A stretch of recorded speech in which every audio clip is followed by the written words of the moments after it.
to PATIO Conversations. This is our 10th such forum, which in roughly a year, a little under a year, but many of you will be familiar already with our growing network.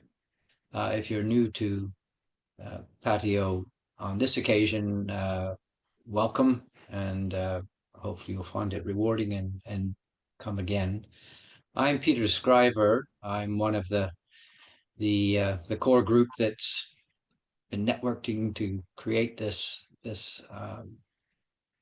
forum, and I'm specifically responsible for the theme that we are focusing broadly on today, which we call institutions, colonial and post-colonial, in which we're to address the even broader remit of PATIO itself, which is interested in exchanging scholarship, particularly scholarship in action that's happening as we speak, that's speaking across this vast geography that we're linking up through the notion of the Indian Ocean Rim. We're particularly interested, therefore, in translations, transfers of knowledge, labor, ideas, methods, materials, etc., within the construction and architectural histories of this vast region. And in this case, we're interested in the way institutions, not necessarily limited to those of state actors, independent, non-governmental networks and organizations, but essentially the systems that arise through an institutional sort of framing, how that helps us, or that's another lens through which we can look across the typical structures that have limited, framed, and perhaps stunted scholarship in the past, particularly that of nations themselves and typical country borders. So we're going to try to exercise the geography of the Pacific Rim today.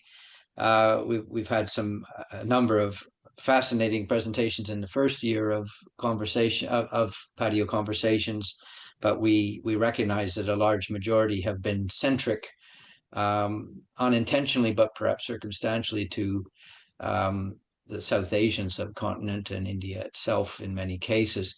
So we're consciously focusing this evening, or it's this evening in Australia, where I'm speaking from in Adelaide, today, on Southeast Asia, and particularly the emergent and late colonial context of British Malaya and the state of Singapore and the states of Singapore and what we understand as Malaysia today, that emerged from that context in between the 1920s and the 1960s.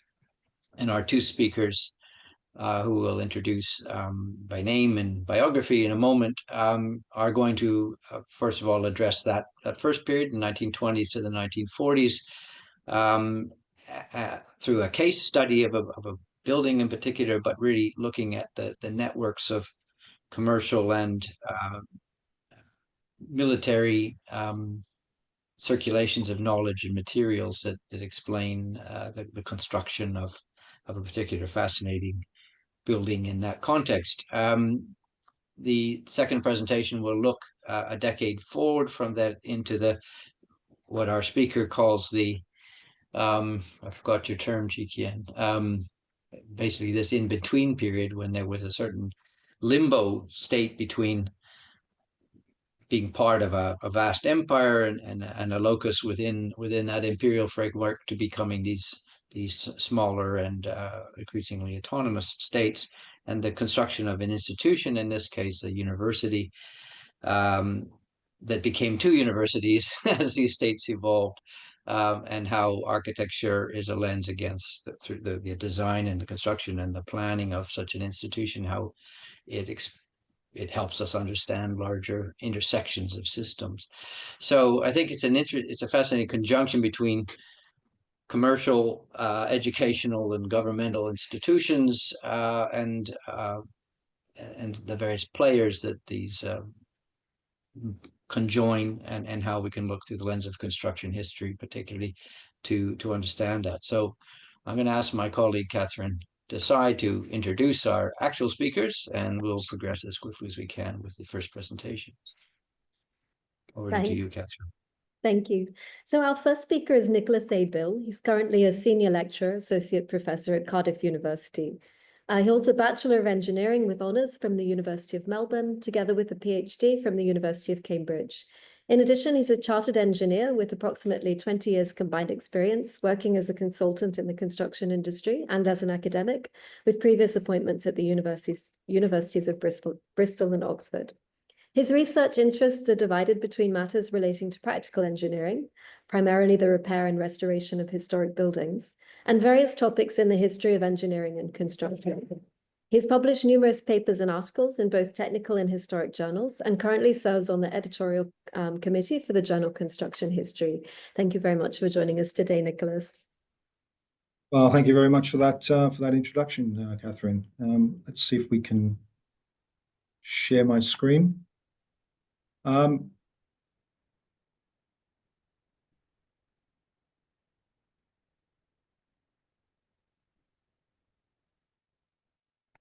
Do we have success?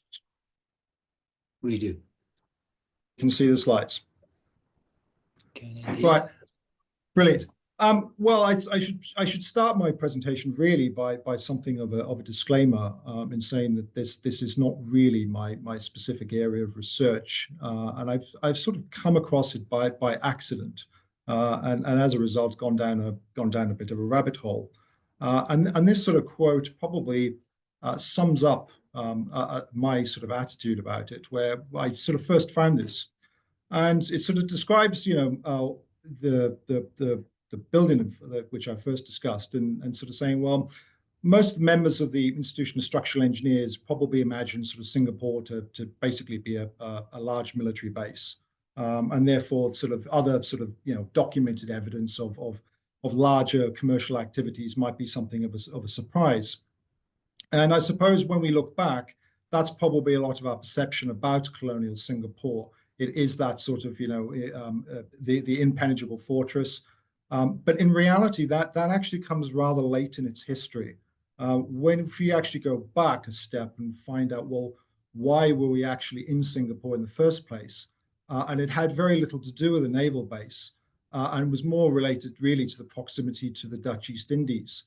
And of course, as a result of that, we sort of established very much on trade. And as you can see for the map, which is interestingly, I think it was produced by an Australian company in 1935.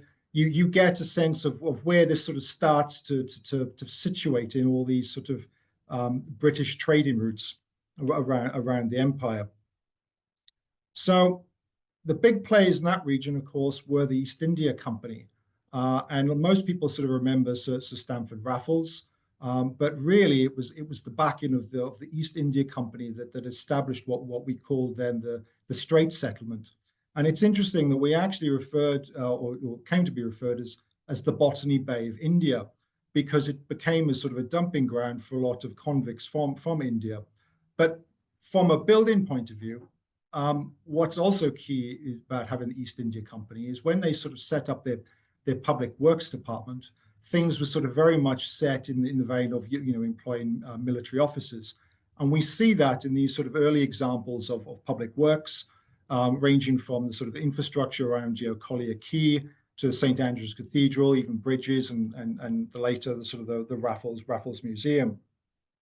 And a lot of these very stylistically and technically were very much based upon sort of military types of construction, and also what was going on in the UK at the time. Now, obviously, the East India Company falls apart following the so-called mutiny, and Singapore becomes a crown colony. And from that, its sort of fortunes really begin to take a different turn, because it's then administered by the crown directly. The East India Company is abolished, but we still sort of see this influence from military engineers, because the newly appointed governor was actually Sir Harry Ord, who was himself a former Royal Engineer, which was not uncommon in those days for colonial governors to be ex-military, especially Royal Engineers. but we start to see a bit more sort of commercial developments. And I emphasize here, it's not just the British either. You get sort of Portuguese influence, you get French, you get also Chinese merchants and all the rest of it coming down into the sort of region. Well, both for trade and also later, you get the export of natural resources such as rubber and tin.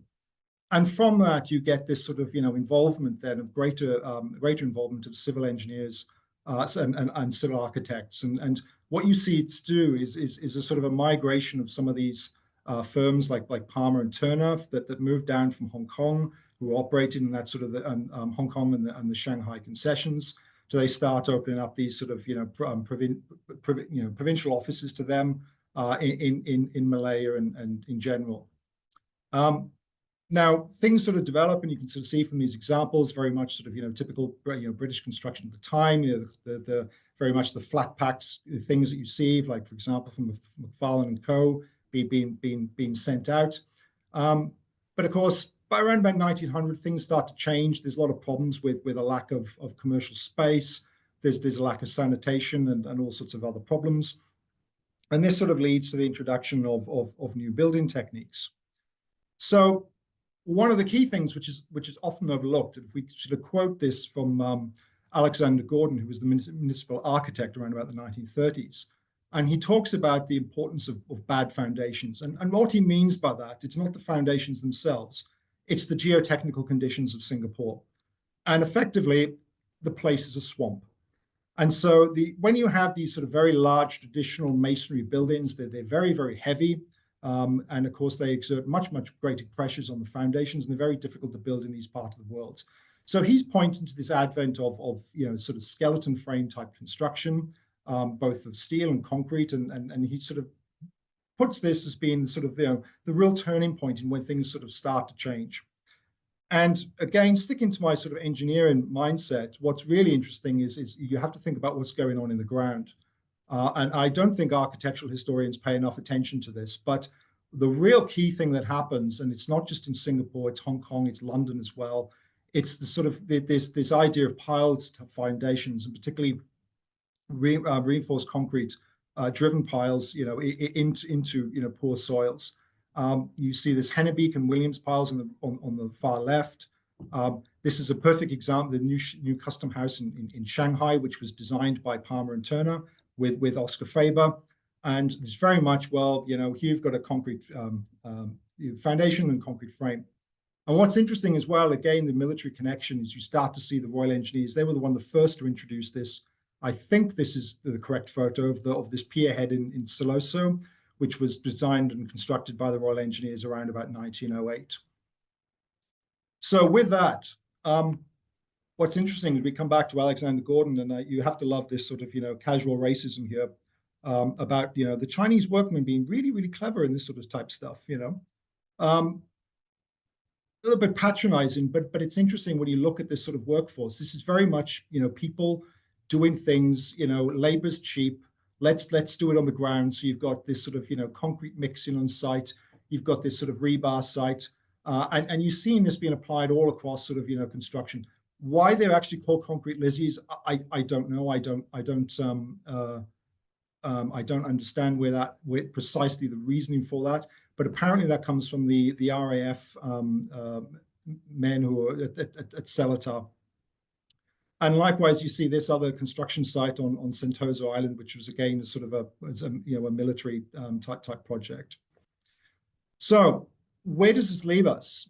So when you see this going on, if we sort of come back to our sort of Singapore waterfront, what's interesting is this huge transformation that goes on here with some of these really, really key developments. And you see some of these players coming again, Swan and McLaren comes up, United Engineers.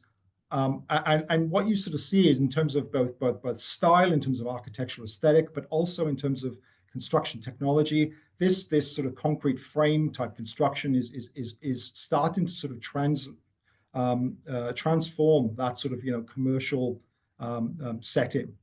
And it's not just confined to the waterfront. We see it elsewhere that's going on. There's an earlier example here in St. Andrew's Mission Hospital. You see it in sort of Art Deco sort of villas, and also towards closer to the war the Cathay building as well, which I don't think was ever quite finished. And we also see it as well in concrete bridges. These were published, the details of them were published in the 50s, but these were actually built around that sort of same pre-war period, around about 1934 to 39. And so this is sort of beginning to sort of, rival what was being done in some of the earlier colonial era bridges, which were very much in steel and shipped over from the UK.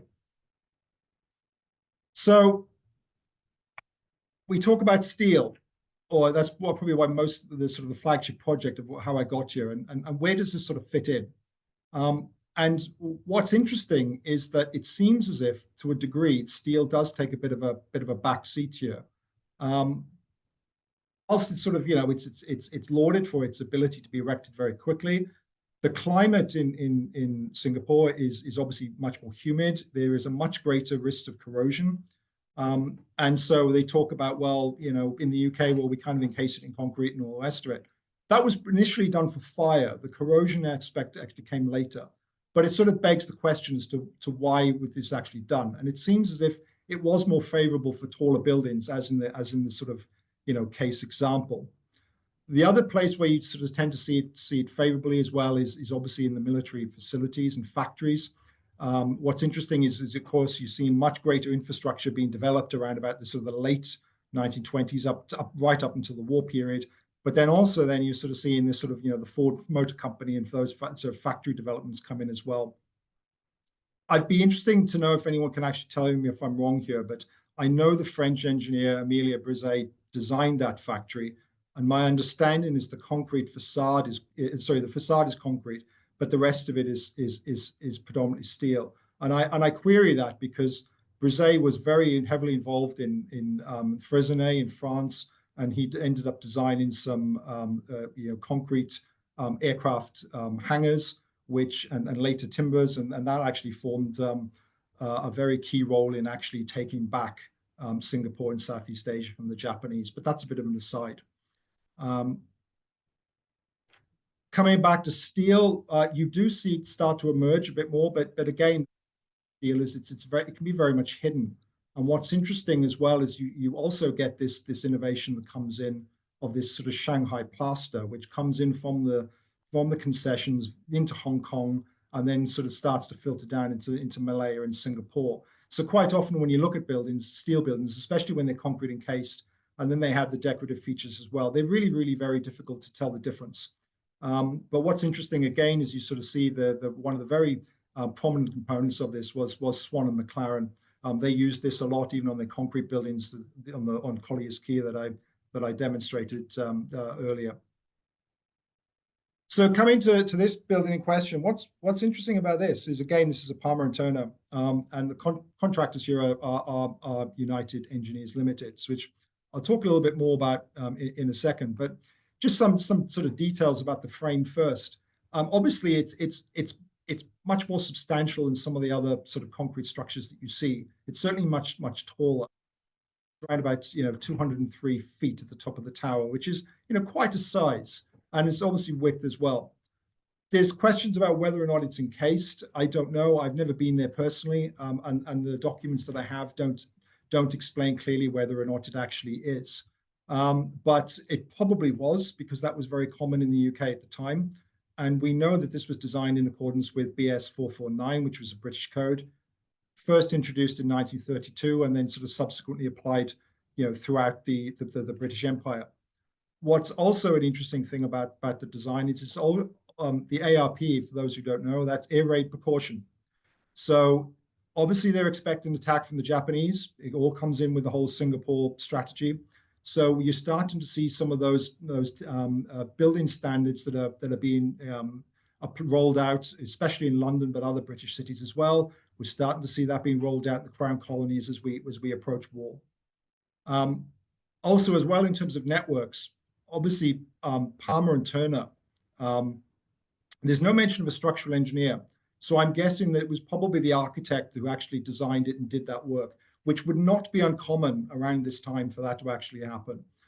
And there's reference to the fact that this work was completed by Indian and Chinese draftsmen. I mean, this whole thing under supervision I mean, that is sort of, it's very sort of typical of that sort of colonial period, especially those sort of public works you used to see in British India, and the way that those offices were run. You tended to have those expats, Brits at the top, and then you sort of had a larger sort of, colonial workforce doing the sort of the more meaningful tasks.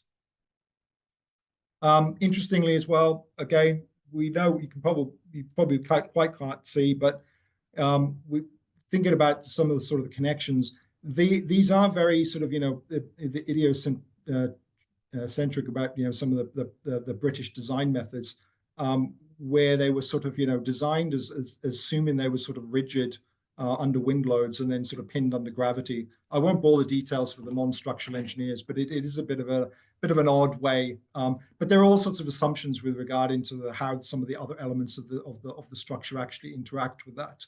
But again, this is a very much a British way of design that's been rolled out and copied in other parts of the world.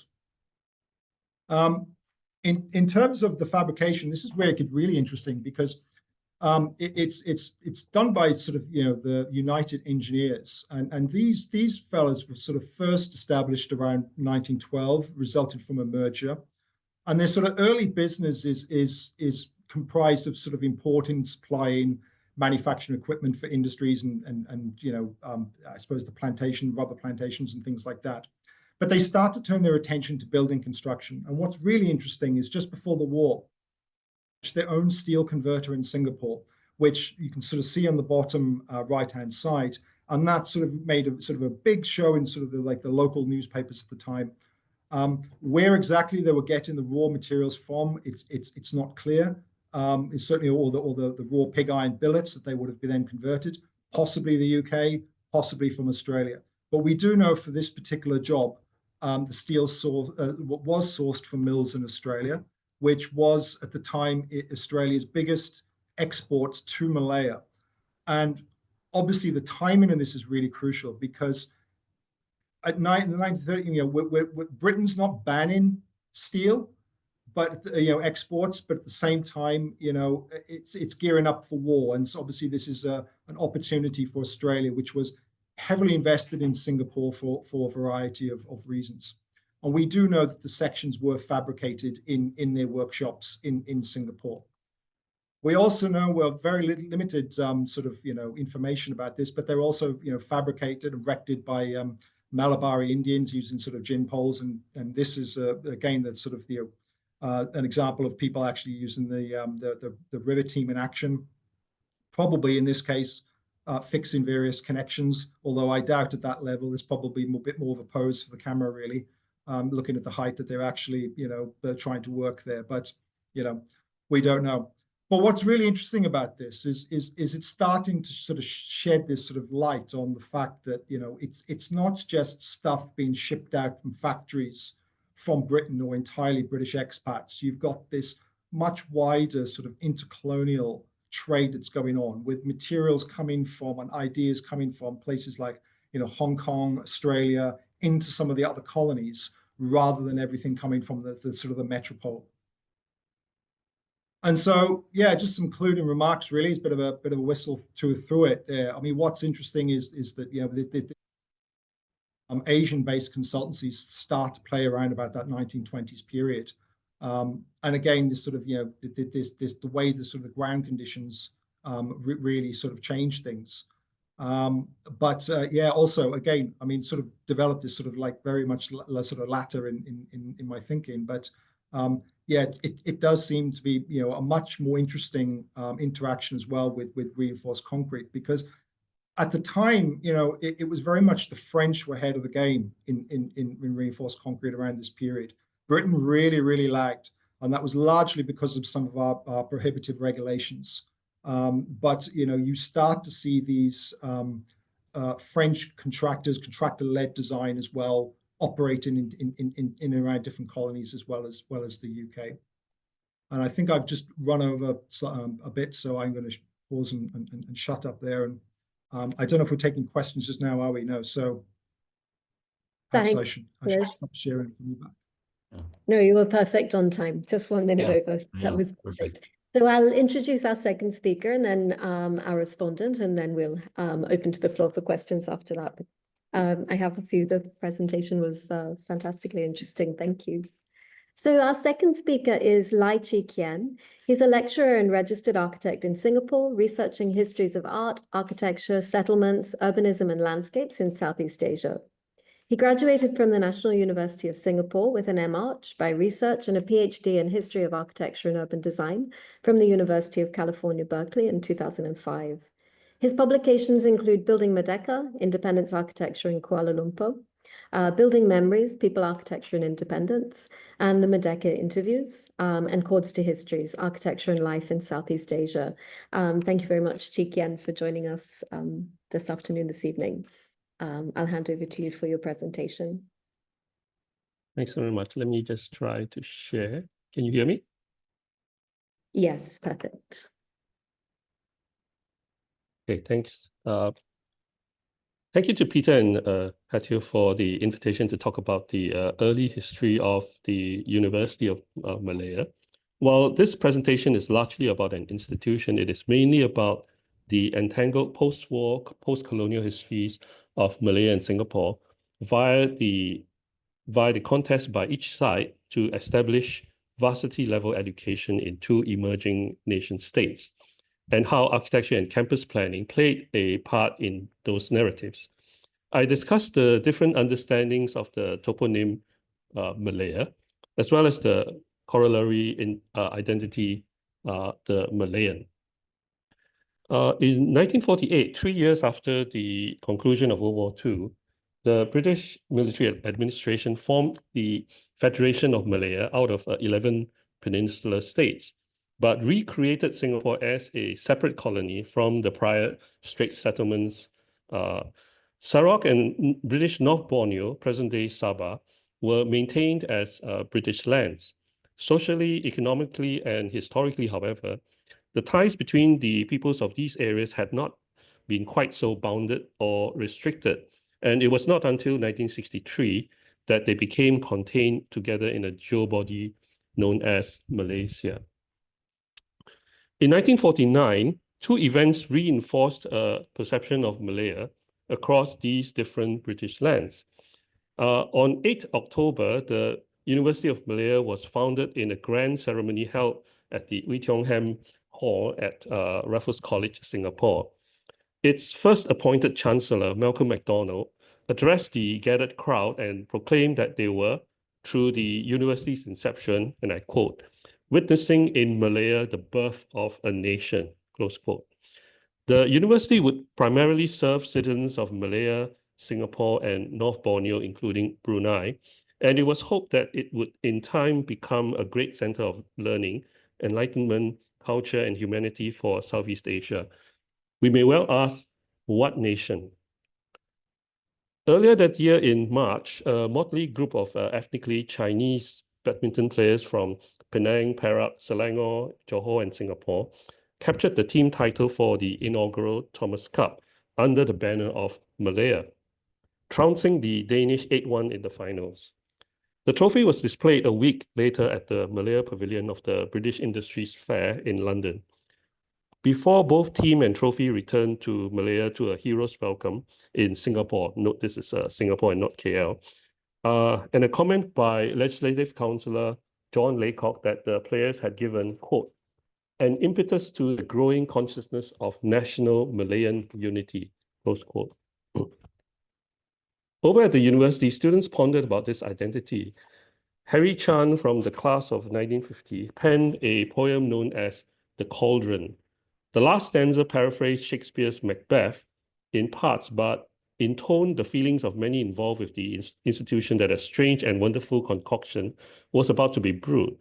And I quote, a cauldron boils with toil and trouble, to dissolve and melt centrifugal passions, in a common strive for a common good, or for a medley of confused affections, substituting a common nationhood.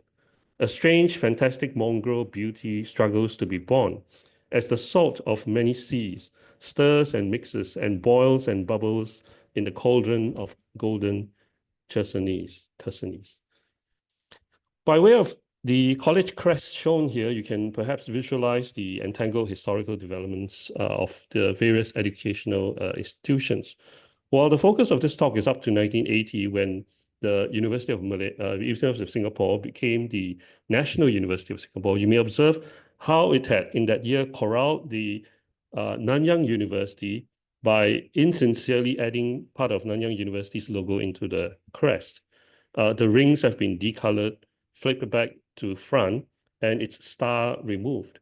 So they have a different perception of Malayan identity. That crest was then disrespected again by flattening the images, and the lion species changed to one from another continent.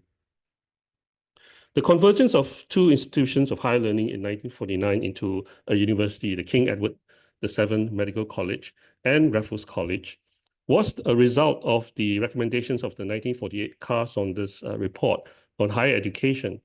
Raffles College had been formed earlier in 1928. An empire-wide competition determined the winning architects of Cyril Fahey and Graham Dobbin from London, who designed the two quadrangle grounds and the enclosing linear blocks. The university reused all other buildings of the Raffles College in 1949, including its prior residential halls of Yusuf College and Raffles Hall, but also built new Dunyan hostels across the road from the Bukit Timah campus, naming the roads of the estate as University Road, as well as Jalan Seni or Art, Jalan Sejarah, History, Jalan Bahasa, Language, and Jalan Ilmu, Knowledge. These are the sort of concerns of the university. The Carr-Saunders Commission recommended many other faculties for the new university, but it continued with only medicine, arts, science, and law, which had respectively been the primary departments of those two colleges at Outram and Bukit Timah. The commission also recommended the eventual physical amalgamation of the two colleges in one place, since each location was not perceived as being able to accommodate the other. A new site had to be found, with selection criteria being a large enough site, proximity to a teaching hospital, and the ease of transfer from the present locations. After surveying 6 cities of Penang, Ipoh, Kuala Lumpur, Malacca, Johor Bahru, and Singapore, 2 were preferred: Skudai in Johor Bahru and in Singapore, a stretch of land opposite Raffles College. The commission concluded by eliminating the others and recommended Johor Bahru as it was deemed, quote, a truly Malayan environment, close quote. Easton and Robertson, the architects commissioned to design the new university, presented their final report in 1953. The proposed scheme at Skudai comprised low-rise buildings of not more than 3 stories scattered over the entire site, primarily to avoid monumental axes and tall buildings, which were argued to be expensive and unnecessary, and to make full use of the natural contours and topography of the site. The JB General Hospital, now the Hospital Sultana Aminah, would serve as the teaching hospital. The Skudai campus plan was abandoned the following year, and 2 divisions were set up when Tun Abdul Razak, the education minister, sought for a campus location near Kuala Lumpur to house a separate division. In 1956, and with Merdeka pending independence, Razak expressed the hope that the Federation would have its own university in due course. A commission of inquiry was established in 1957 by both governments at the request of the university to ostensibly review and recommend the, quote, prospective expansion in the near future, including the plan for developing the university in Kuala Lumpur, close quote. By November, legislation was passed to run it as 2 largely autonomous divisions of equal status, to be effected in January 1958. Subsequently, with the backbone of constructing and completing several faculty buildings, such as those of engineering and agriculture, the Federation government indicated in 1960 its intention for the KL division to be a national university from the 1962 to 63 session onwards. Measures to be a national university, plans were completed in 1961 to establish the 2 divisions separately, although Singapore had not yet achieved full independence at that time, but only self-governance, and a proposed future political merger with the Federation. On the first day of 1962, the University of Malaya split formally into 2, one bearing the same name in the capital city of political Malaya, and a new name, University of Singapore, was given to the pre-existing campus at Bukit Timah. Thus, a year and a half before Malaysia was created to comprise Singapore, Sarawak, and Sabah, and Peninsular Malaya, the ideological imagination of a broader Malaya or Pan-Malaya had already dissipated with the separation of one university into two.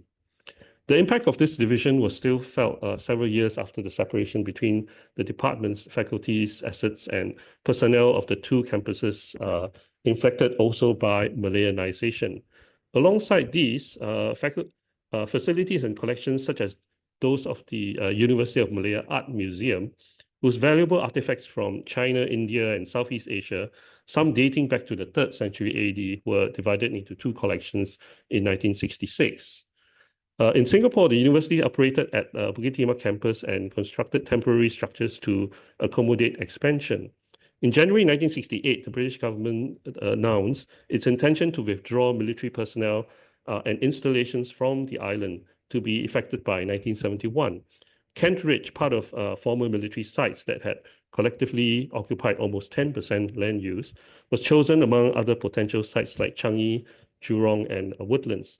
This site was nestled in between the city and the Jurong Industrial Estate. Dutch planning firm OD205 was brought in under the UN Technical Assistance Program to design the new campus master plan. Its principal, S.J. van Emden, who you see here, had substantial experience in campus planning. The detailed design was then left to resident architect and planner, Mr. Ming Ta Chiang, who revised Van Emden's initial superblock plan that you see here. An improved graduated design responding to an uneven site that is Kent Ridge today. Going back to 1958, efforts were underway to locate the new branch in Kuala Lumpur. Areas near the Lake Gardens, Damansara, and Puchong Roads were considered along with the eventual 750-acre site at Petaling Jaya called Pantai Valley. To effect a transfer, the construction of a new buildings at Pantai Valley, as well as the transfer of equipment and furnishings, had to be accomplished in the period of the long vacation in 1958. This was hardly easy as the parties sent to locate the site of the new faculty buildings at the valley in April 1958 was still trekking through secondary jungle, but those buildings had to be ready by 1st August of the same year for the commencement of the next academic session. It was decided that the engineering and agricultural faculties were priority, and Tunku Abdul Rahman, the Prime Minister, sought for a solution that enabled the completion of engineering faculty within 4 months. He approached Stanley Jukes, then Director of the Public Works Department, and informed him that if this was not done, the new engineering faculty would eventually be built in Singapore. Charles Gray, soon to head the new faculty, suggested the purchase of prefabricated structural and components to assemble the faculty buildings. Jukes disagreed and counter-proposed a more permanent solution combining designs of buildings already built by his department.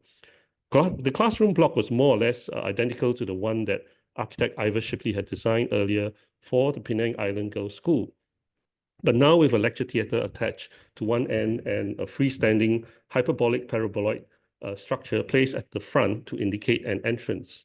The laboratories were rectilinear in plan and had shell roofs based on the Bukit Nanas water treatment plant.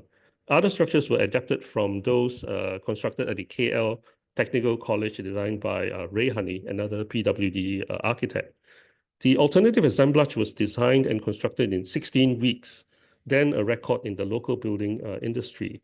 It accommodated 30 staff and 100 students in 60,000 square feet of floor space for the Faculty of Engineering.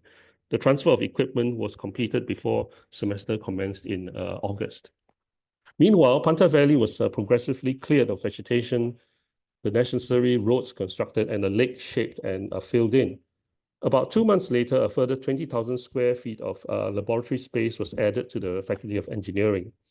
The successful establishment of the Faculty of Engineering triggered a rapid completion of the other projects. The Faculties of Agriculture, Science, Medicine, and Education, residential and research facilities, as well as a mosque, were built soon afterwards. What had begun in Bukit Timah in 1949 had split into 2 national universities by 1962. Ironically, a full 1.5 years before merger of the states, known as Malaysia, with Brunei abstaining from the configuration. With independence and departure of Singapore from the group in August 1965, both nation states had veered away from the initial conception of the Malayan nation, corralled from former British colonial sites. Beautiful and sublime a concept, as it were. In concluding this short talk about the two countries, I would like to discuss the series of creatures that had adorned the respective varsity crests. The medical institution had the caduceus of two snakes and a staff.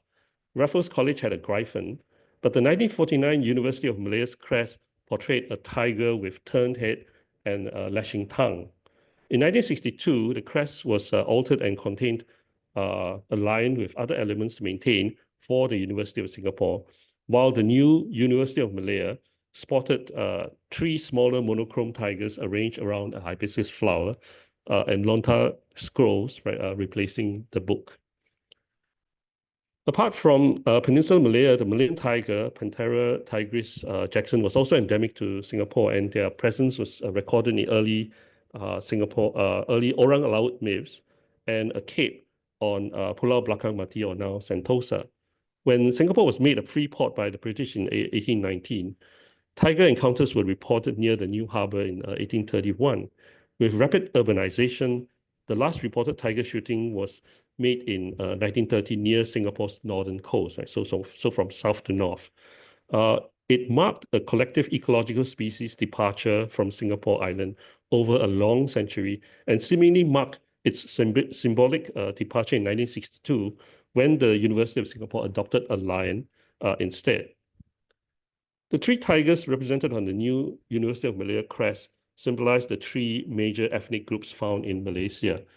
And this design act encrypted race into its representation, some say problematically. However, in updated explanations, the tigers now represent other aspects as well. Both the tiger and the lion have now been turned monochromatic in their respective current logos. The lion in particular had its mouth closed, declawed and manicured, apart from its detectable subspecies change. Interestingly and importantly, however, the tiger and the lion relationship was retained symbolic by a Malayan, Mr. S. Rajaratnam, who was born in Sri Lanka, lived in Malaya, and became the Minister for Culture in Singapore.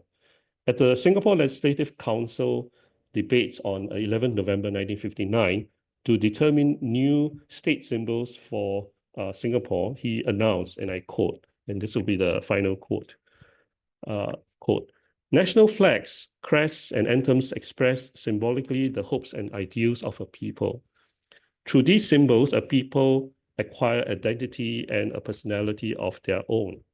The symbols of the crescent moon and 5 stars on the flag are incorporated in the state arms, which also has a lion and a tiger. The Federation of the lion represents Singapore, and the tiger our links with the people of the Federation of Malaya. The flag, the state arms, and the anthem are new symbols of national pride." Close quote. And thank you. Thanks, Chee Kien. It's fantastically interesting to see what's happening in this part of the world in parallel to what was happening in India. So I'd like to call on Cole Roskam, who's our respondent for today, to respond to both Nicholas and Chee Kien's presentations. I'll just briefly introduce Cole. So Cole Roskam is Professor of Architectural History in the Department of Architecture at the University of Hong Kong. His research explores architecture's role in mediating China's relationship to the world. His articles and essays have appeared in Architectural History, Architectural Theory Review, Grey Room, and the Journal of the Society of Architectural Historians, amongst others. He's the author of 2 books, including Improvised City, Architecture and Governance in Shanghai, and Designing Reform, Architecture in the People's Republic of China. And thank you very much for joining us, Cole, to respond to the presentations today. Thank you, Catherine, and thanks also to Peter, to Amit, to the whole PATIO community, and of course to our speakers. I very much enjoyed both of the papers, which were diverse and unique, and I'll do my best to kind of offer some key themes maybe, or some organizing questions that we can use to jumpstart a conversation. Maybe I wanted to begin actually with something that Peter said in his brief introduction, which was about geography and the extent to which we're talking about vast geographies, the Indian Ocean rim, and the extent to which these geographies require a kind of different lens. So I wanted to situate my comments in both of the papers within this theme of scale and the significance of scale. And I was hoping that maybe we could talk about the extent to which vast territory, ground, expanses of water, and both the capital and also the time and the labor that's required to move people, materials, and goods across those scales, the extent to which that had an effect on the projects that each of the speakers were discussing. Another theme that seemed to come up in relationship to both of the papers in different ways was this overarching theme of expertise. And I wanted to kind of dig a bit more into that role of expertise, how it was defined and managed and maybe governed in Nicholas's case through British colonial standards, through registration, through the definition of professional registration of who was an engineer, who was an architect, and who was perhaps considered not to be. And in the case of Chee Kien, I think the question of expertise relates, of course, to education. And I was curious to hear whether the production of expertise, the development of a kind of local national expertise, was really a critical part, not only to the founding of the universities, of course, but actually to the design of the campuses themselves. I wondered if that had a role to play, and also the first departments that were established within the universities you discussed, arts, engineering, agriculture.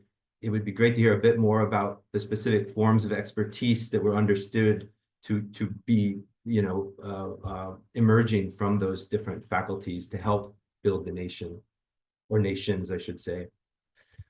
A third theme that I think is worth talking about is of course related to the environment, the physical environment and context of the environmental. Again, in the case of Nicholas, it was the literal ground and weather conditions and humidity, and the extent to which the perceived weaknesses or the vulnerabilities of Singapore's soil and the tropical climate was a kind of catalyst for new building technologies, or the introduction of technologies like reinforced concrete, lighter structural systems and technical systems. And so I wanted to hear a bit more about that role, that kind of the active role, the agency of the environment itself in what he was discussing.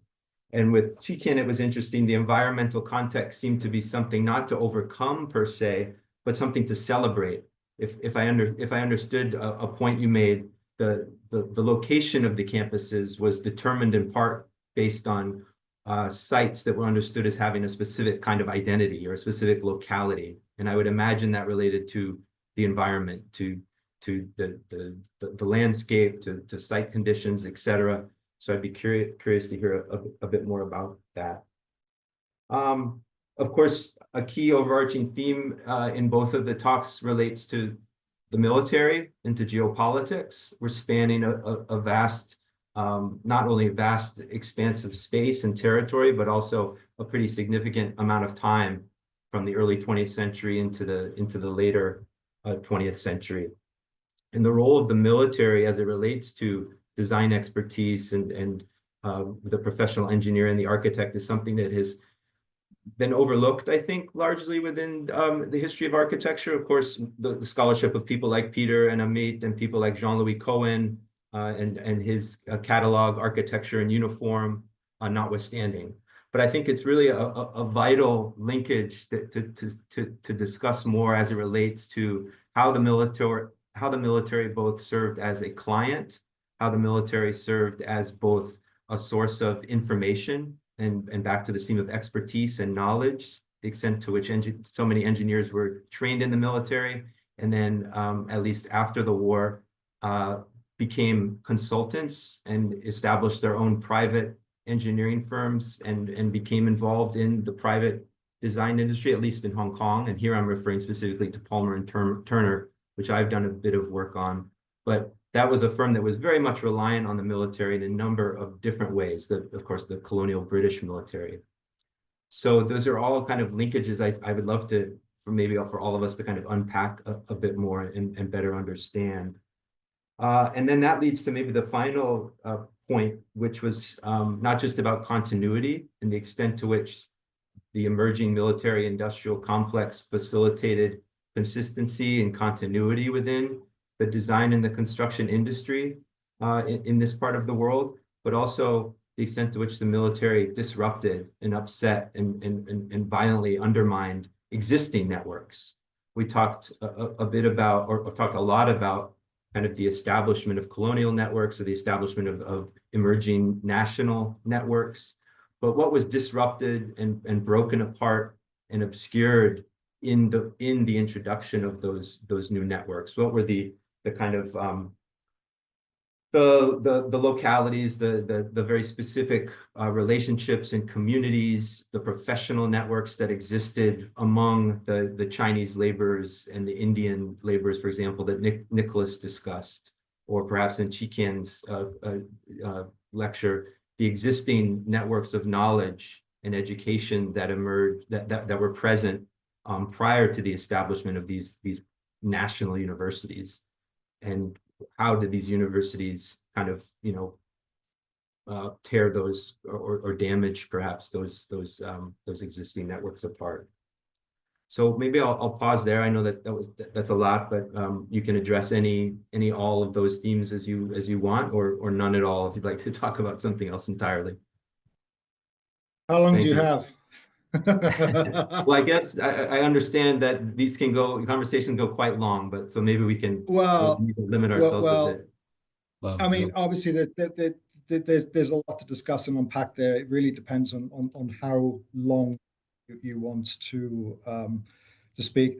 Military engineers is very much a topic that I am utterly fascinated about, and I'm working on a book related to their activities. So we could probably go into a very long deep dive about that. Probably one of the first things I'll come back to about is the issue of scale, and this is an interesting one because yes, we are obviously talking some very significant distances. But in the sort of the period that I looked at today, the sort of 1920s, 1940s, the ideas of prefabrication are really old school. Some of the earliest prefabrications, start with from a British perspective, start with things like the West Indian barracks and lighthouses, very much in the early 19th century, where these things are sort of, flat packed and shipped around the globe. So when people think about prefabrication as being a new thing, they're very much mistaken.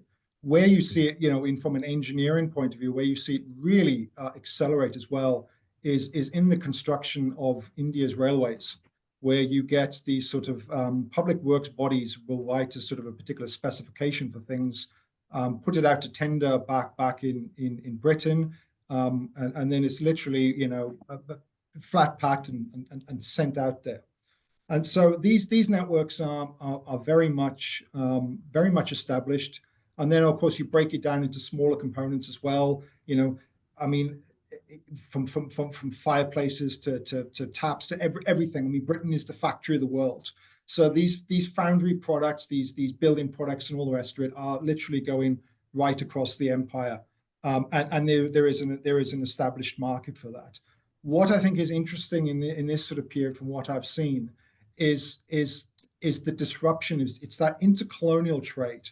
It's not directly dealing with trade in the metropole. You see that in example I talk about, like McFarlane and there's some of those Glasgow foundries. Well, we're not seeing that here when we're starting to get steel come up from Australia, which relatively speaking is a very minor steel production. So there's obviously a way where you see another aspect where you do actually see it much earlier in the empire is actually in the timber trade, where you will see timbers from as far as, say, Canada and New Zealand going to Australia, and then Australia to India, and they're trading timbers on depending on what sort of characteristics are best suitable for different conditions.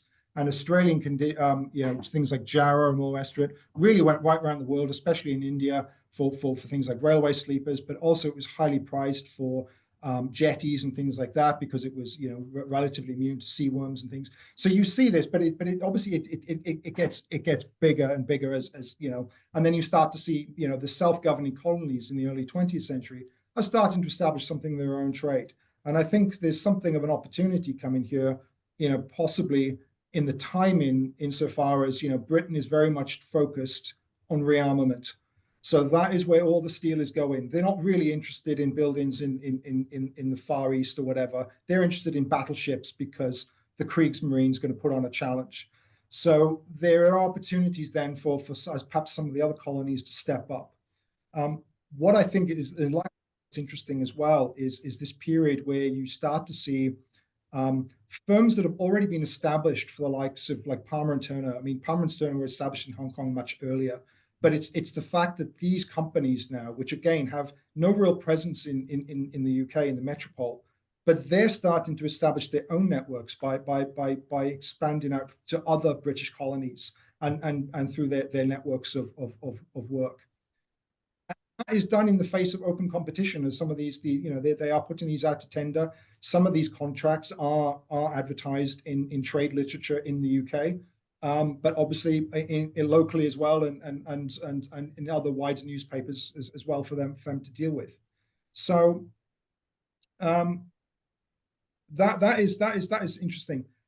In terms of material selection, I'll do this one for kind of jump around a bit. In terms of material selection, this one's a real interesting one because I think this really does come back to military engineers. And what's really interesting is when you look at those who worked for the East India Company, which were obviously separate from the Royal Engineers until the Indian Mutiny. They were recruited and trained separately, although there was some shared training at Chatham. They always emphasized the problems of local conditions in India. And this business about local, the fact that it actually goes quite early back to some of the early factories in India, where there was some considerable arguments between the board of directors who were based in London and the employees in India who had to deal with local conditions there and then. And this argument about using European styles, architectural style, or engineering, or things.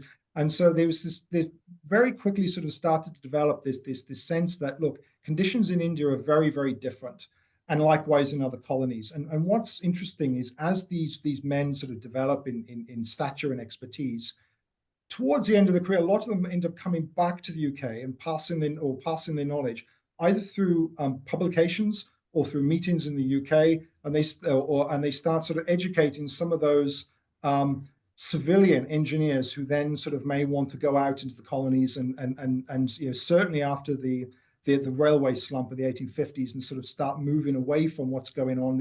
A lot of the infrastructure is towards the end of the late 19th century is really being built in Britain. So really the opportunities for these young men are to go out into the colonies. And so those military men have really blazed that trail, so to speak.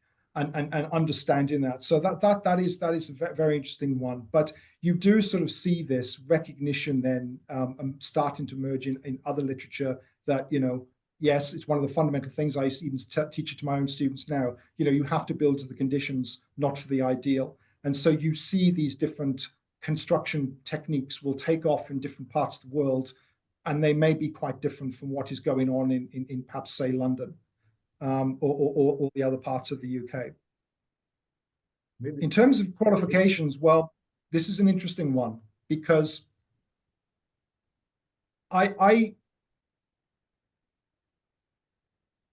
professional registration is really something that comes very late in Britain. So you have that sort of probably the first is the Institution of Civil Engineers. I think this is what is 1818. But that's it's an institution. It never established a license to practice, and it never established or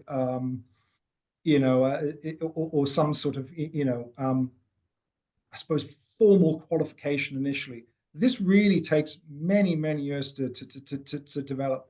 And what is interesting is in the sort of like very much the late 19th and still in the early 20th century, you will get people who have had, I suppose, on-the-job experience, whether it be, you know, military men, or you'll get military men who retrain through some of the other technical colleges that have been established either back in Britain or in India itself, will then go on and sort of transfer out of, say the infantry or the cavalry or whatever, and then sort of, you know, go into sort of, you know, private practice later towards the sort of, you know,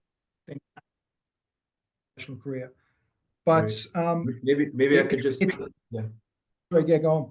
No, I just wanted to bring Chee Kien into the discussion here as well, and maybe if you wanted to reflect, Chee Kien, on this question of expertise and the extent to which some of these standards and these requirements kind of filter and trickle out into the post-colonial history that you introduced through the establishment of these universities. Yeah, thanks. Actually, that's all right. I'm quite enjoying Nicholas's long account. But I think there's quite a interesting sort of developments in both Singapore and Malaya. Of course, we can sort of broadly divide it into the private and public sector, as we've been discussing. And in the public sector, I think the Public Works Department had a lot to play in this, and I think Peter and everyone else knows about these kinds of establishments where in Malaya and Singapore, the director of the Public Works Department would always be an engineer, and then there would be a director of building. So those would be where the architects come in. And a lot of them, as I think Nicholas has already sort of hinted, quite a lot of them have sort of a royal engineer training in the past, and this is the period after the Second World War, right? So they had real sort of experience, you know, taking down Bailey bridges in a hurry, you know, retreating from the Japanese and so on and so forth.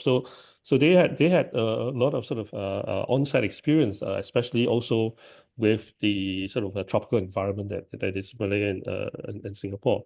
So in the case of Malaya, the head at that time, right, Stanley Jukes, who decided on the university, he made sure that there was a research department within the PWD, right, to buy the latest equipment, the calibration equipment, and so on and so forth, and also, you know, kept in the library, kept the engineers informed, and they had subscriptions to the engineers magazines, and were also sort of trying to create records, right? So, for example, the Merdeka Stadium, right, where Independence was convened, right? There were sort of 4 towers which were sort of held the record of post-tension sort of structures at that time. Right? So it was published in the Institute of Civil Engineers and that kind of thing. But of course, then of course the architects came in, and of course they would sort of advise on sort of aspects of design and so on. So they had that kind of working relationship. But on a much broad scale, right, within the colonial environment, there was this establishment called the Building Research Establishment in the UK, which published a whole series of overseas building notes, and these were sort of collected experiences from all over the sort of British Empire, right? And of course, then people read about that and sort of gain experience. One story I can talk about, right, about the private sector side, right? So you have the very competent engineers in the public sector, but in the private sector, there were also very competent engineers, and, you know, that were coming in. I can't place the names, but one example I can use is the construction of the Parliament House in Kuala Lumpur, right? So if you've seen the building, it's actually a tower block and a lower block, but the lower block had a U-shaped bridge, right? Sort of embracing the tower block. So when the bridge was constructed, the floor level that was connecting to the tower block was 7 mm higher, right, when the was first released. And then the architect, Ivor Shipley, sort of rushed, right, to the pub, right, where he knew the engineer was, and asked, how can you give me a floor level that's the bridge floor level that's 7 mm higher? And the engineer said, well, why don't you wait for a few days? And true enough, the the bridge settled, the 7 mm, right, and it was completely flush. So you had private engineers, private sector engineers working with PWD architects, right, having that kind of skill. And of course, they had these kinds of solutions, right? They had public sector PWD engineers, but they also hired private sector engineers, or they hired private architecture firms, whichever suited the firm, because this was the period where there was large amounts of construction. So that's at the professional level. Then at the sort of a construction contractor level, right, most of these would be the sort of a Chinese contractor companies, right? And there'll be a sort of a headman, right, called the Kapala, right? So he would organize sort of all of the labor, and of course, if you read the sort of lawsuits in Malayan court, right, there were sort of all these accusations, right? They were not using the correct materials, they were not using correct methods. But this, in fact, actually had a beneficial sort of aspect to the whole operation, because there would be some sort of idea exchange, right? When the Chinese contractor would come up with very interesting methods, right? And then somehow it sort of incorporated into subsequent sort of building methods. So the head, sort of a Kapala, would organize all of the labor, the carpenters, the sort of concrete people, and there would be these huge groups of female labor, right, who would then sort of move around the building construction sites. So in that sense, all of this that's going on, and then of course subsequently with the setting up, right, I think Cole asked about the education and sort of a continuity part, was then sort of it started with sort of technical assistants working in the PWD, and then subsequently, they had to have a KL Technical College to train these technicians. But then, of course, this was where the story of the sort of competition between Singapore and Malaya in setting up the Faculty of Engineering came in, and of course, Malaya was very adamant that they would want to have the sort of a faculty there. And in Singapore, what had happened was then because they knew that the separation was imminent, they had to, in the same way, right? Singapore had the Singapore Polytechnic. They had to quickly convert the diploma course, right, and then sort of upgrade it into a sort of a university level course, as this kind of espionage was being played between Kuala Lumpur and Singapore. So I think it's a really sort of a really interesting period, right? And I think today, Peter suggested institution just using the University of Malaya. So I thought that would be one good way of at least getting an insight into the sort of a whole period of the 1950s. I'll stop there for the moment. Yeah, it was great. Thank you both so much for your thorough responses. Catherine or Peter, how are we doing for time? Should we open things up to questions, or? Yeah, thanks, Cole. I was just about to call on you, Peter, to see if you'd like to add a few words, and otherwise I'll call for questions from the audience. We've got one from Sarah so far, and please do feel free either to raise your hand in the Zoom chat if you'd like to ask a question, or to post your question and I'll call on you, or read out the question if you prefer. Peter, would you like to?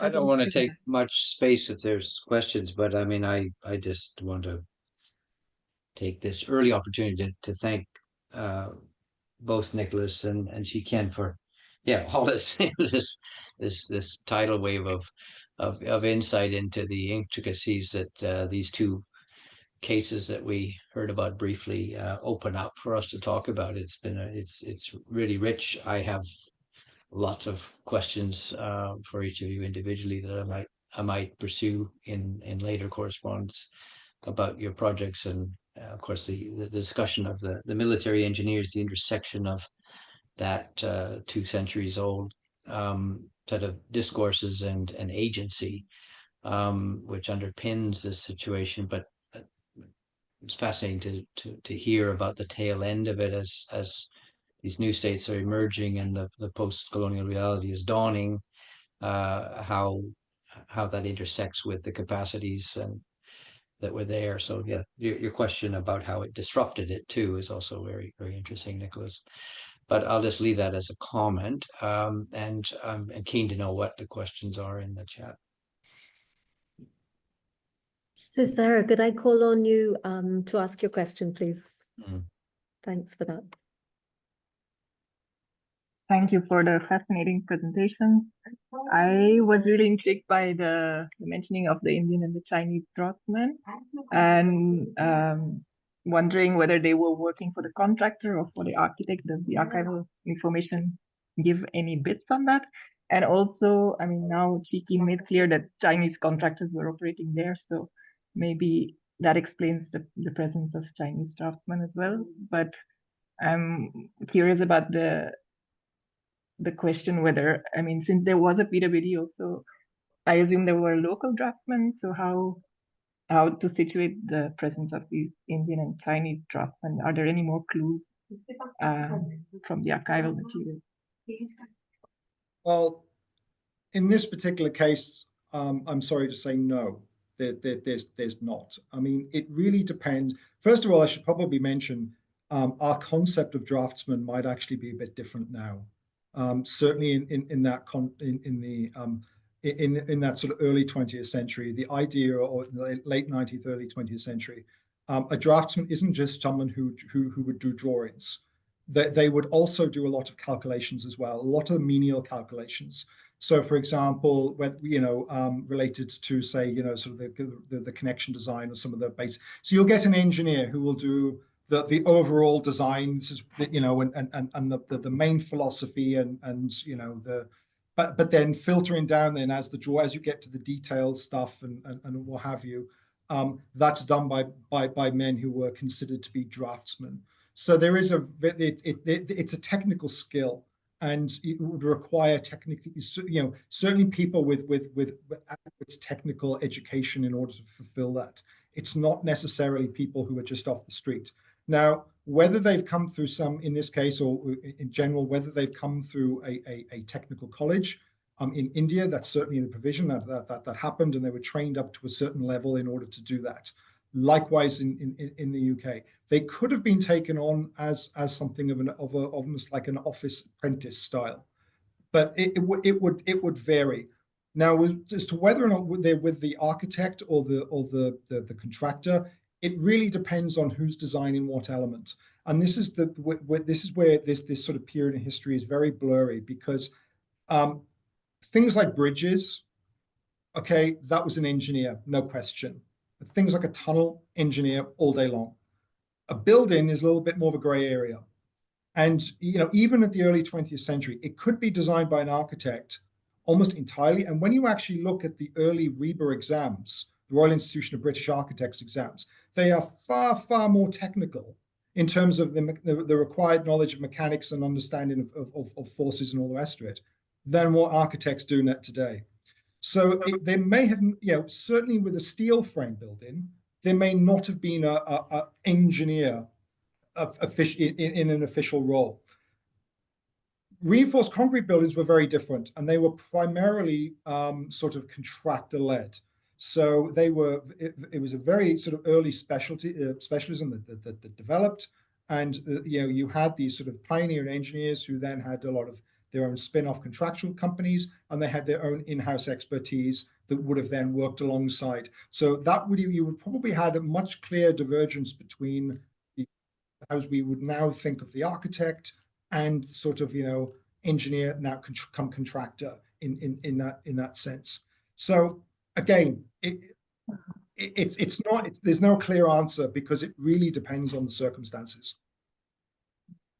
And I can't imagine that being very different in some of the former colonies and what they were.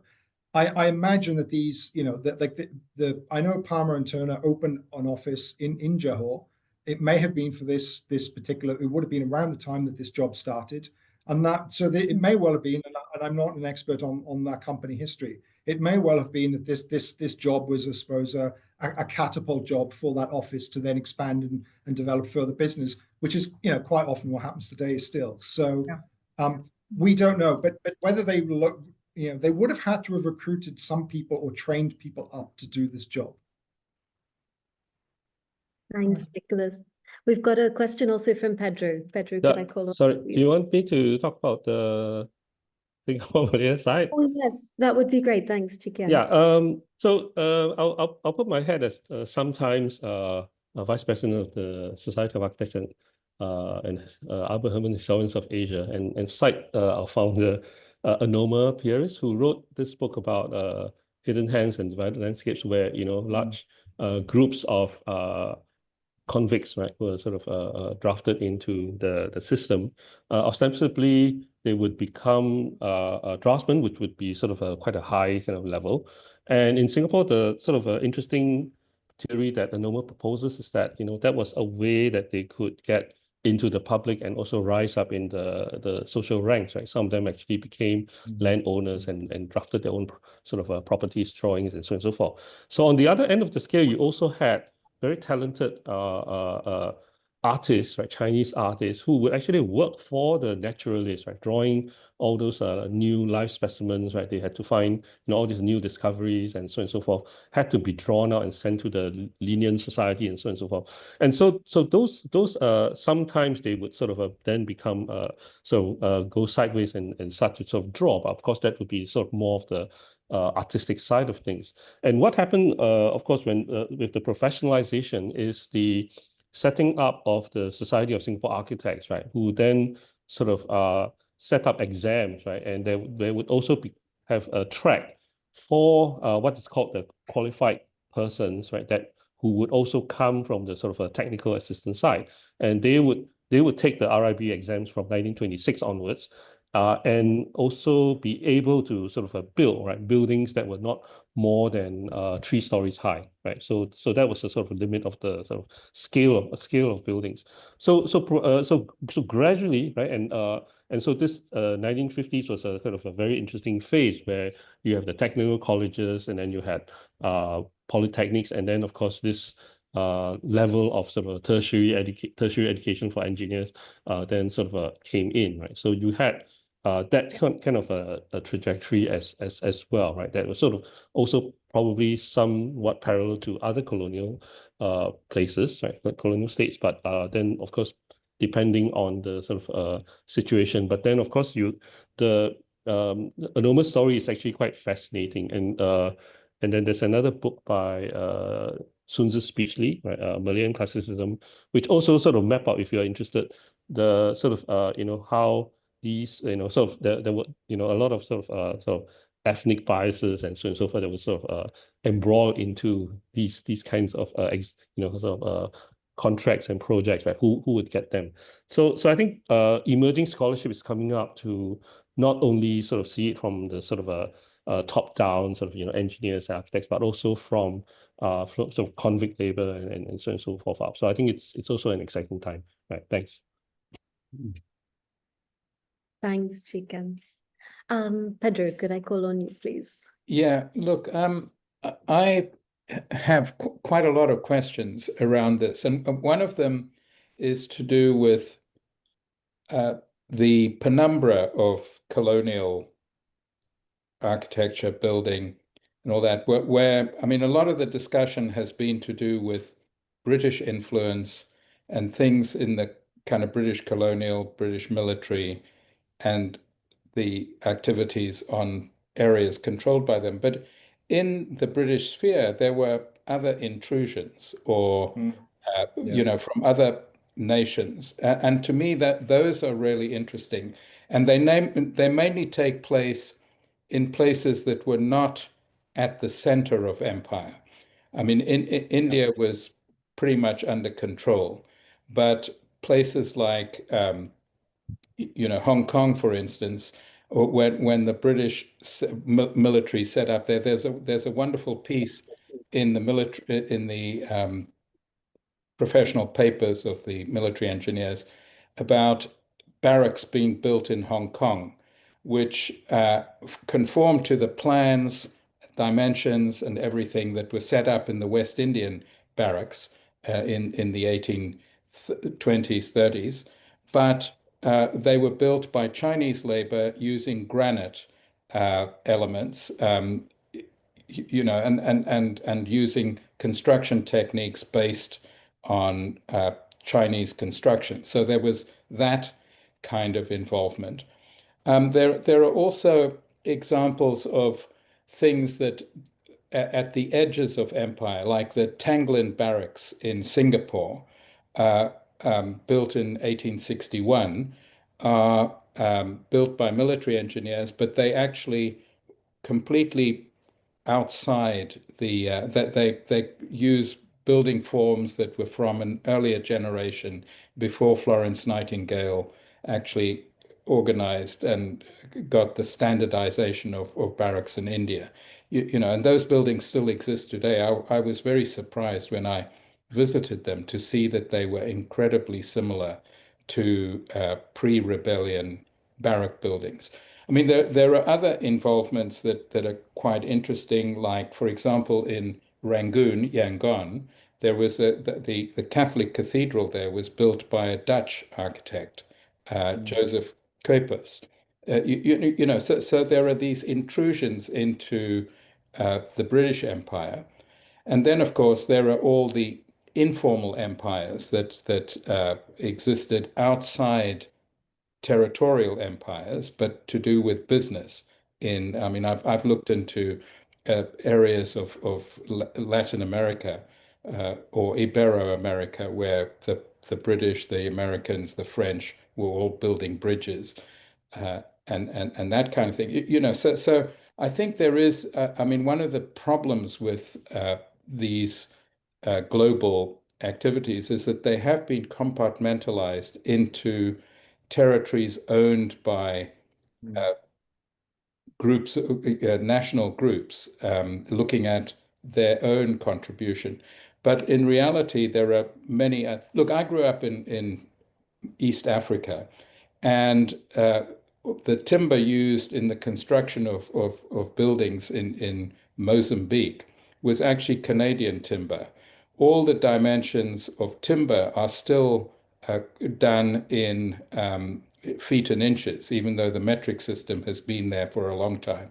So everything related to softwood construction is still in feet and inches, and the nails and fixings are also to do with those sort of things. So there was enormous amount of trade in materials, and actually one of the important things about that trade was that because the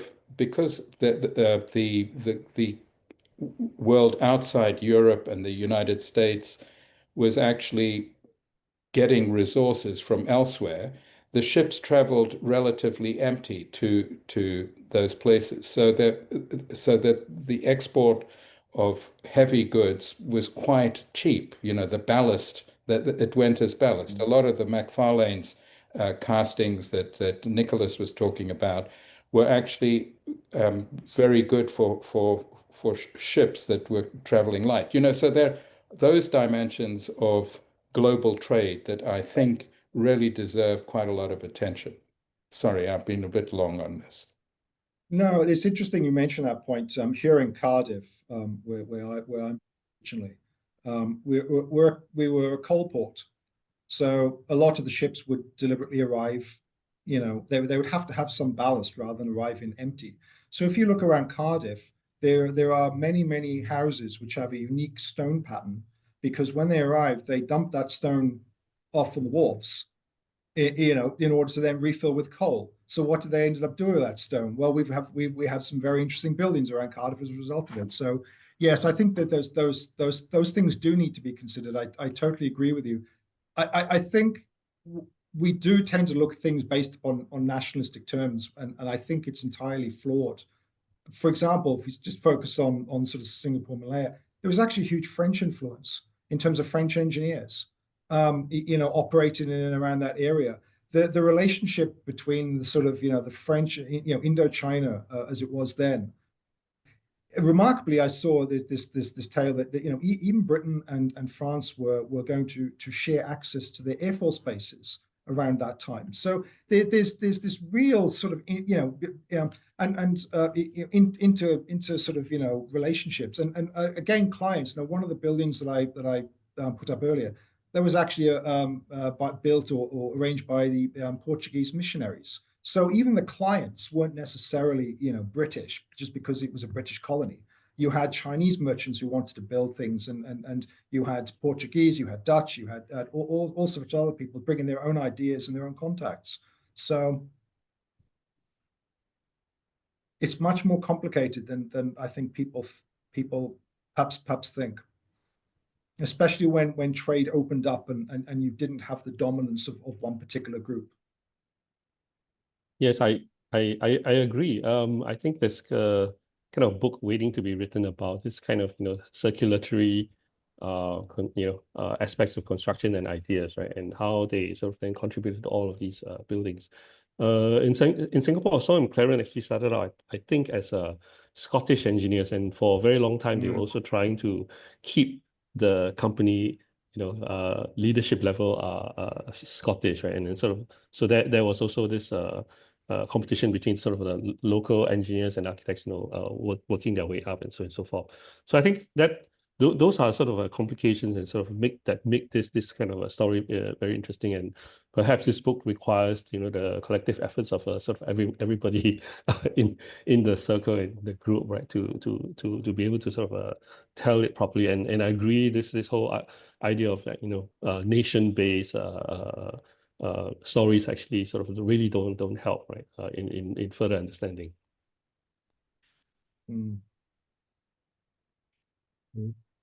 Do we have any other questions, Catherine? No, we've come to the end. We've come to the end of the questions. I have several myself, but I think we've also well, come I think you deserve one to and have a a half. chance. We still have like 3 or 4 minutes on our nominal 1.5 hour clock, so please come on in. I'm conscious of the fact that it's getting pretty late in Australia, but I was interested, perhaps just some questions to open up another time. I was very interested in the topography, Chee Kien, and also both Nicholas and Chee Kien, the discussions on precasting and disassembly. I think these are both kind of really interesting, but particularly topography, looking at the Indian universities that were constructed around this period. We don't see, we see the superblock, we don't see so much kind of choosing or respect for the natural topography of the site. So I was quite interested to unpick maybe why this is occurring, certainly across Singapore and Malaysia in the examples that you've given. I thought they were absolutely fascinating. We sort of see this approach to topography arising in India, much sort of later in the 1980s. We start to get projects which are deliberately cited, at least sort of the high profile projects. Peter and Amit, you might have some counter examples from the earlier sort of 1950s, but certainly the big university projects don't have this respect for topography. So perhaps for another time we could open up that. But very quickly, does anybody have any last questions? Otherwise, we'll wind up the session simply because it's getting late. They were fantastically interesting presentations and response. Cole, you opened up so many questions that it would have been great to dig into further. Catherine, can I just raise one issue? One of the things that I noticed on the plans of campuses was something that has been niggling which is to do with orientation. It's not to do with topography, but at a certain point, colonial architects or people working from London designing colonial buildings suddenly fasten onto the idea of orientation. So any of the kind of arrangements of urban routes and things like that are completely ignored, and buildings are placed at odd angles within building blocks. I mean, I noticed that in Yangon, the hospitals and things like that are all kind of skew. And that is a characteristic, and I don't know exactly when that happens, the kind of obsession with orientation. But the interesting thing is that there are these kind of obsessions that become generalized for a short period, and then something else takes over. And I think that's a kind of a trend that's worth pursuing, independent of nations and all that kind of thing. When do these kind of things become fashionable in design, particularly when people are designing things remotely, that they have nothing to do with the place. They just have a compass and know where the sun rises and stuff like that, So that to me is interesting. Sorry, very quickly, Pedro, I think relates to Cole's question about sort of landscape topography.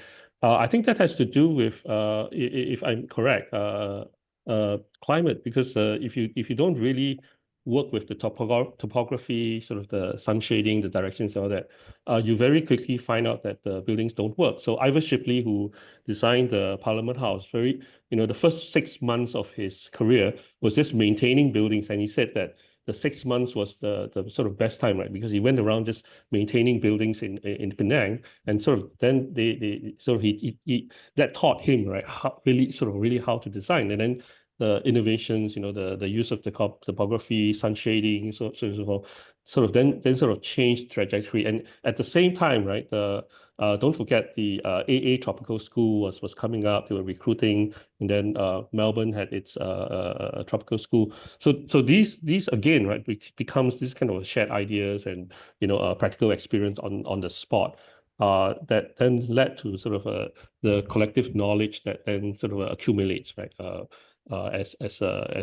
for everybody, right. With respect, I'm very skeptical about the tropical school and all that and I think that sorry if I can tell you that the tropical schools, especially in UK, had exactly the effect of getting the local people who were sent there to gang among themselves to discuss what was appropriate, quite apart from the lessons that they've been hearing at the tropical school. So the effect had been that who are these guys who are telling us how to design in our own country? So they form a sort of a collegiateship amongst themselves to really sort of then discuss it and then bring the collective experiences back to their own countries. So it had that effect as well, right? Quite apart from learning how to calculate sun path diagrams and so on and so forth. Yeah, look, I'm not knocking the idea of orientation being important. The issue is that in these arrangements that you have in relation to urban layouts, the marginal shifts that take place in geometry actually don't make all that much difference from a climatic control point of view. They are easily solved by a little bit of extra sun shading or something like that, rather than kind of absolutely reorienting a building or kind of making it unrelated to an urban arrangement. And the other issue is that the British, one of the things that came out of all those standardized barrack buildings was that was in my view, an amazing dodge on the part of British military engineers, in that they had a building form which actually ignored orientation. Because if you had a building with verandas all round in a place with high sun angles and all that kind of thing, you didn't have to worry too much about orientation. I mean that, and the issues in the early stages were mainly to do with medical issues about the benefits of orientation of verandas and stuff like. Anyway, look, that's another discussion. Yeah, I'm sorry to jump in here. I think we have so many points that would be great to pick up on further, and I hope that we can continue this discussion another time. Peter, could I call on you to close up the session? And okay, well, thank you.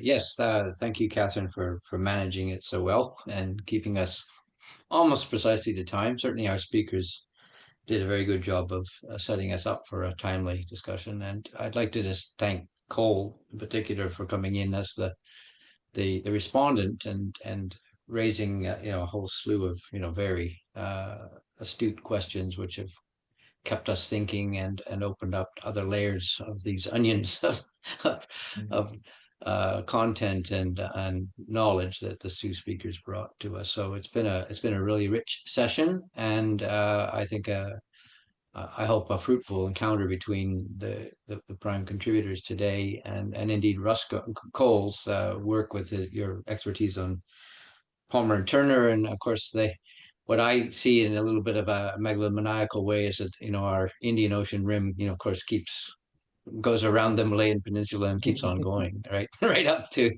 Hong Kong and Shanghai, which is your area of expertise, Cole. Yeah. So thank you for joining our geography and reminding us about all the ways in which we're just reminded yet again in this discussion how everything connects in fascinating ways. I'll just finish by making a little further comment from our Australian point of view here. I gather, Nicholas, that you actually began from Australia yourself, or did you just come here to do your first degree? No, well, I'm British originally. I'm from near Cardiff, but I grew up in Victoria.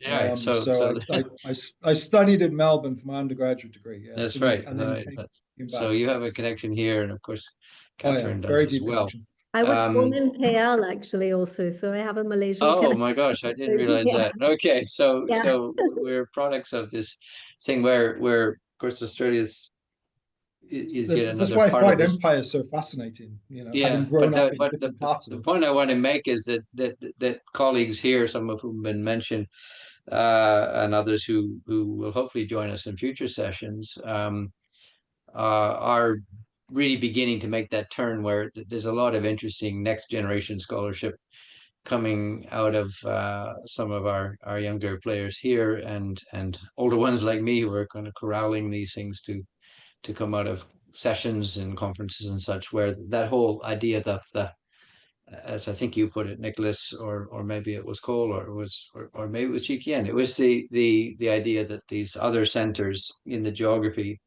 or indeed it was Pedro as well, that are become generators of new networks that aren't just, of course, speaking back incessantly to the metropole, but are creating new nodes in the system. And so there's a lot of interest in just looking at really the emergent colonial tendencies of Australia itself in reimagining this geography, and particularly those intersections with the Dutch colonial world and the French colonial world, particularly the Dutch, and then the Pacific region. So we have, right behind me here, I'm reviewing one of these books recently published, which will be enriching this discourse and talking across many of the things we've touched on, and their agency in changing our perspective on how we interpret these type of cases. But again, let's all remember and celebrate the fact that we're talking about architecture and construction and the built environment, broadly speaking, as the kind of lens where it's kind of self-evident in fascinating ways when we really look closely at it, how everything does connect and leaves its trace in all of these fascinating permanent and less permanent ways. So thank you for helping us think about that yet again this month, and we hope this very, very good audience we had today, who've largely remained silent but listening and still with us, will come back and please approach the CAMIA collective, sorry, made a mistake there, the PATIO collective, to express your interest in maybe presenting.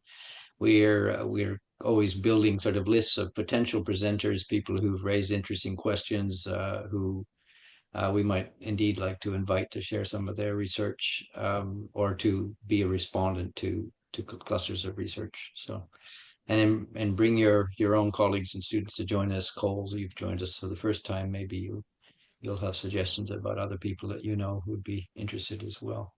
So thank you very much. I will stop now so we don't go any further, and see you in another month's time, when we'll shortly be announcing another program with another focus and another theme.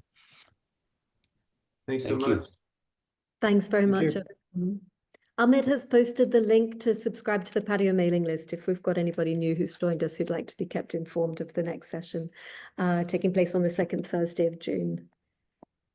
Thanks, everyone. And thanks very much, Nicholas, Chee Kien, and Cole, for joining us. And I just wish we'd had longer to continue the discussion. Thanks all. Thank you.